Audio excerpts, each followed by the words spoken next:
అందరికీ నమస్తే అండి.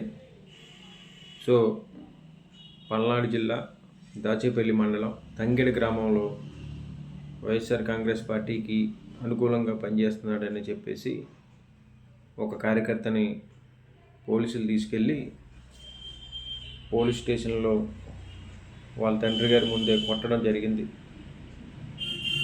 సో సోషల్ మీడియాలో ఫుల్గా వైరల్ అవుతూ ఉంది ఈ విషయం. సో ఒక పార్టీకి మద్దతుగా నిలబడడం, ఒక పార్టీకి అనుకూలంగా మాట్లాడటం తప్పైతే ఎంతమందిని అరెస్ట్ చేయాలి? సో అతను ఏదైనా తప్పు చేసి ఉంటే పోలీసులు కోర్టులో సబ్మిట్ చేసి, న్యాయవాదుల ఎదుట సబ్మిట్ చేసి, అతను చేసిన తప్పని ప్రూవ్ చేస్తే అతనికి న్యాయవాదులే శిక్ష అనేది వేస్తారు. సో వీళ్ళ ఇష్టానుసారంగా పోలీసులు 2 కాళ్ళ మీద 2 కానిస్టేబుల్ని నిలబెట్టి వాళ్ళ నాన్నగారి ముందే కొట్టడం జరిగింది.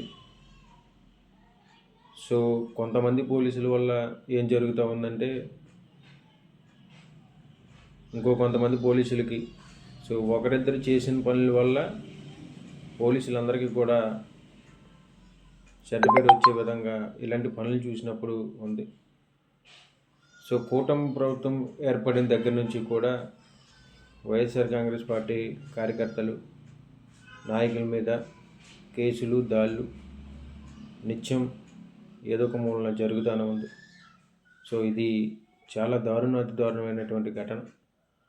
ఆయన 2 కాళ్ళు ఇరిగిపోయే విధంగా ఆ గ్రామస్తులందరూ కూడా ఆ పోలీస్ స్టేషన్కి వెళ్ళి వాళ్ళందరూ కూడా అక్కడ నిరసన తెలియజేయడం జరిగింది.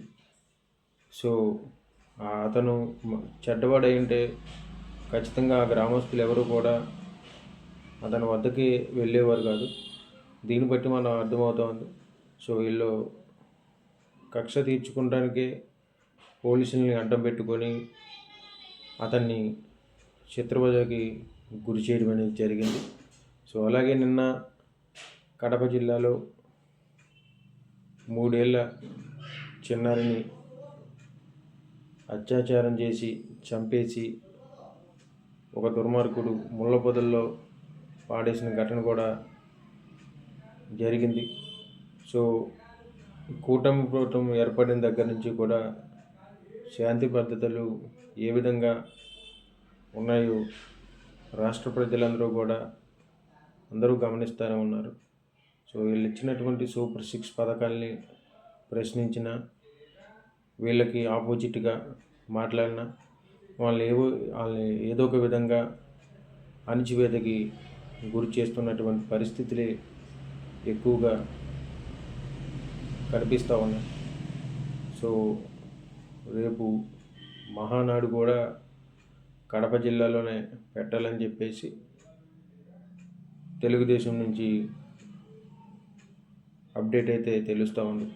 సో అక్కడికి కొంచెం దూరంలోనే 3 ఏళ్ళ చిన్నారిని వాళ్ళ తల్లిదండ్రులు పెళ్ళికి వెళ్తే బయటికి ఆడుకోవడానికి వెళ్తే ఒక దుర్మార్గుడు తీసుకెళ్ళి అత్యాచారం చేసి చంపేసిన ఘటన కూడా అక్కడే జరుగుతుంది. సో మనం చూసుకోవచ్చు, ఈ ప్రభుత్వం ఏర్పడిన దగ్గర నుంచి కూడా మహిళల మీద కానీ ఇలాంటి అత్యాచారాలు, దాడులు జరుగుతూ ఉన్నాయి. శాంతి భద్రతలు ఏ విధంగా ఉన్నాయో అనేది కూడా మనం చూసుకోవచ్చు.